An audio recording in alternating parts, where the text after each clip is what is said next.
తెలంగాణలో కాంగ్రెస్ ప్రభుత్వం అధికారంలోకి వచ్చిన 6 నెలల్లో ప్రజల నుంచి వ్యతిరేకత వ్యక్తమవుతుందని బీజేపీ జిల్లా అధ్యక్షుడు వెరవెల్లి రఘునాథరావు అన్నారు. గురువారం బీజేపీ జిల్లా కార్యాలయంలో ఏర్పాటు చేసిన విలేకరుల సమావేశంలో మాట్లాడారు. ఎన్నికల సమయంలో ఇచ్చిన హామీలు అమలు చేయలేదని విమర్శించారు. మంచిర్యాలలో కరకట్ట నిర్మాణం ప్రయత్నం ఎంతవరకు వచ్చిందని ప్రశ్నించారు. గోదావరి నదిపై బ్రిడ్జి నిర్మాణం జరపాలని కోరారు. లేని పక్షంలో ప్రజా ఉద్యమం చేపడుతుందని రఘునాథరావు స్పష్టం చేశారు.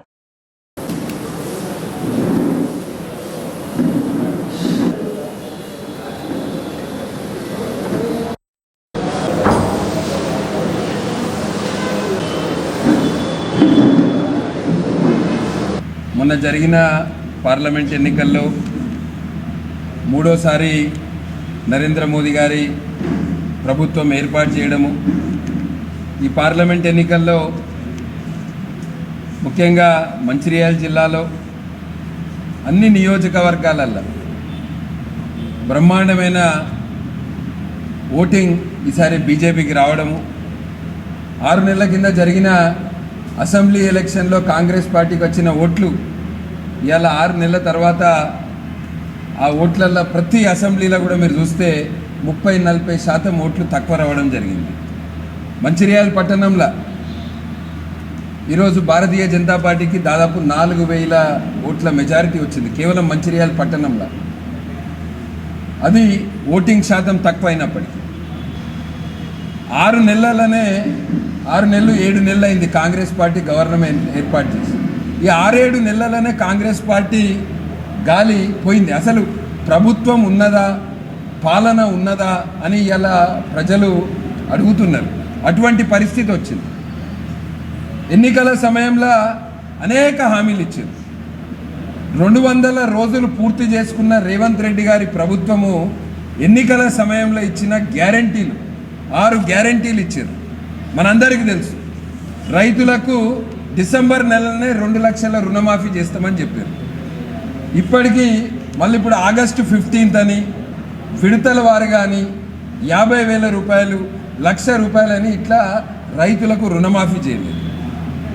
ఎవరైతే కౌలు చేసుకుంటున్న రైతులు వాళ్ళకు 15,000 రూపాయలు ఇస్తామని చెప్పారు. ఆ గ్యారంటీ మర్చిపోయారు. రైతు బంధు పేరు మార్చి ఎకరానికి 15,000 రూపాయలు ఇస్తామని చెప్పి అది కూడా గ్యారంటీలలో ఉన్నది. ఇవాళ ఏమంటారు, కొత్తగా ఇవాళ పేపర్లలో ఏమొచ్చింది, ఇప్పుడు కేవలం 5 ఎకరాలకు మాత్రమే అని అంటారు. రేవంత్ రెడ్డి ప్రభుత్వం ఇచ్చిన గ్యారంటీలు ఎక్కడికి పోయినాయి? 200 రోజులైంది మీ ప్రభుత్వం ఏర్పడి, మీరు ఇచ్చిన హామీలు ఎక్కడికి పోయినాయి? ఇది అక్కడ రాష్ట్రంలో ఉన్న పరిస్థితి.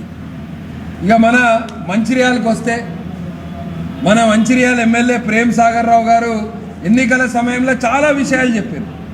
ప్రజలందరూ కూడా భారీ మెజారిటీతోటి గెలిపించారు. వాళ్ళందరూ ఏమనుకున్నారంటే మంచిర్యాలలో అభివృద్ధి జరుగుతుంది అనుకున్నారు. ఎన్నికలప్పుడేమో అభివృద్ధి గురించి మాట్లాడి, గెలిచినాక చేసేది ఏంటిది?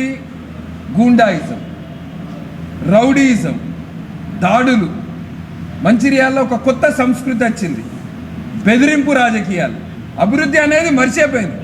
ఎన్నికల కంటే ముందు ఏం చెప్పిర్రు? 100 రోజులల్లా ఎల్లంపల్లి బాధితులకు నష్టపరిహారం ఇప్పిస్తామని చెప్పారు. 100 రోజులలో ఇప్పిస్తామని చెప్పారు ఎల్లంపల్లి ప్రాజెక్టు బాధితులకు. 200 రోజులైంది, మరి ఎక్కడ పోయింది నష్టపరిహారము?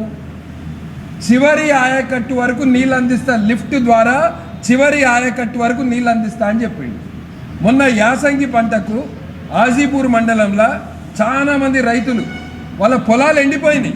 ఎక్కడ పోయింది మీ చివరి ఆయకట్టు వరకు నీళ్లు?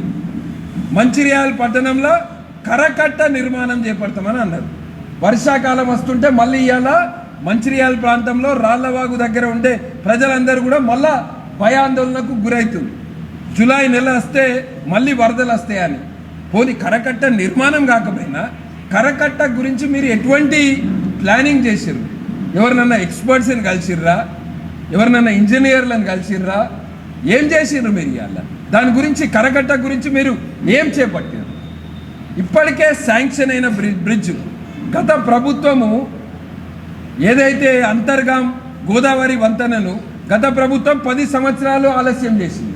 ఆఖరికి అయిపోయింది, కాంట్రాక్టర్ అవార్డు వచ్చింది, కాంట్రాక్టర్ని ఫైనల్ చేసింది. ఈయనొచ్చి మొదలు పెట్టాల్సిన బ్రిడ్జిని ఇలా ఆపిండు. మంచిర్యాల జిల్లా ప్రజలు ఎన్నో సంవత్సరాల నుంచి ఈ బ్రిడ్జ్ వస్తే రాను పోను ఒక 30 కిలోమీటర్లు తగ్గుతుందని ఎన్నో సంవత్సరాల నుంచి వెయిట్ చేస్తారు. కాంట్రాక్టర్కి ఇచ్చిన దాన్ని ఇలా ఆపిండు. ఎందుకు ఆపిండు? మళ్ళీ కొత్త దగ్గర కొత్త బ్రిడ్జ్ అయితే ఈయననే కాంట్రాక్ట్ తీసుకోవాలనే ఉద్దేశంతో ఆపిండు. ఇక సింగరేణి కార్మికులు పాపం రిటైర్డ్ కార్మికులకు 2 గుంటల భూమి ఇస్తా అని చెప్పిండు. పాపం అందరు రిటైర్డ్ కార్మికులు నమ్మి అసెంబ్లీ ఎలక్షన్లో ఒక 3,000 మంది పాపం రిటైర్డ్ కార్మికులు కష్టపడి ఇంకా ప్రచారం కూడా చేశారు. 7-8 నెలలు అయింది, ఇప్పటి వరకు వాళ్ళని కలవలేదు, ఆ 2 గుంటల భూమి గురించి మాట్లాడేది లేదు. ఇట్లా ఇవాళ మంచిర్యాల అభివృద్ధి అనేది కనబడతలేదు. మీరు ఎన్నికల సమయంలో ఇచ్చిన హామీలు నెరవేర్చేంత వరకు కాంగ్రెస్ పార్టీ గ్యారంటీలు ఏవైతే చెప్పిందో, ఇక్కడ మంచిర్యాల ఎమ్మెల్యే ఏదైతే చెప్పిండో ఎన్నికల సమయంలో ఆ హామీలను నెరవేర్చేంత వరకు కూడా భారతీయ జనతా పార్టీ ప్రజల పక్షాన ఉంటుంది, ప్రతి సమస్య మీద పోరాడుతుంది.